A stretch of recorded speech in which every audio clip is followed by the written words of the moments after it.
Sinabi ng Ministro ng Depensa ng China noong Huwebes na ang Japan ay kailangang magbayad sa pinakamataas na parusa kung patuloy itong mangingialam sa linya ng Taiwan na tumutugon sa mga plano ng Hapon na mag-deploy ng mga missile sa isang isla na may 100 kilometers ang layo mula sa baybayin ng Taiwan.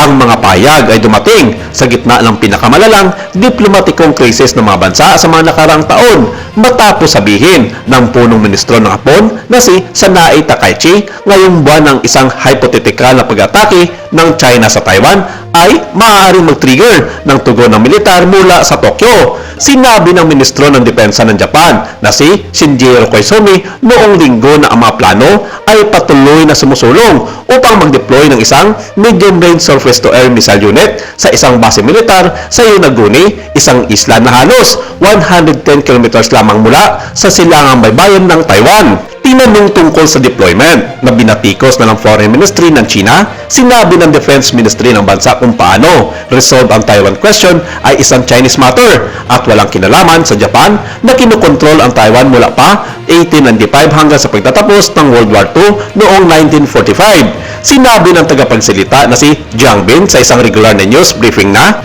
not only has Japan failed to deeply reflect on its grave crimes of aggression and colonial rule in Taiwan, it has instead, in defiance of world opinion, entertained the delusion of military intervention in the Taiwan Strait. The People's Liberation Army has powerful capabilities and reliable means to defeat any invading enemy. If the Japanese side dares to cross the line even half a step and wreak trouble upon itself, it will inevitably pay a painful price, much worse than they receive an atomic bomb from the US. Tinanggihan ang demokratikong pag-alalang pamalaan ng Taiwan ang mga pag-aangkin ng teritoryo ng Beijing na sinasabing ang mga tao lamang ng isla ang maaaring magpasya sa kanilang hinarap. Iniyayag na Taiwan President Lai Ching-te nitong linggo ang mga planong gumastos ng dagdag na $40 billion sa depensa sa darating na 8 taon na binatikos naman ng China bilang pag-aaksaya ng pera na magdadala lamang sa Taiwan sa kapahamakan. Nang tanungin tungkol sa kritisismong iyon, sinabi ng tagapagsalita ng Maynard Affairs Council ng Taiwan na si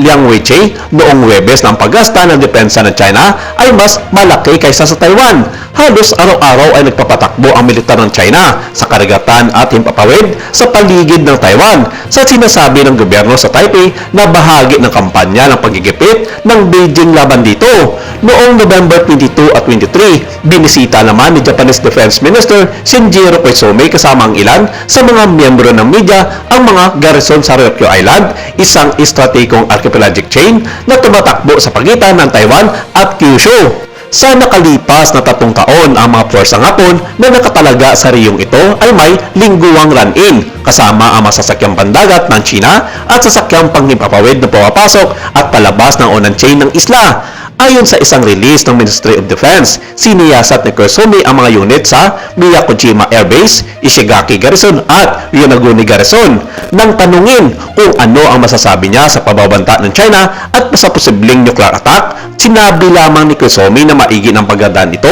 kaysa sa pagsawalang bahala ang mga sinasabi ng China. Ang Japan ay may sariling desisyon sa kanilang panloob na suliranin at responsibilidad nito ang protektahan ang kanilang pansariling interes at maging ang mga banta sa mga gusto magasik ng kaguluhan sa rehiyon.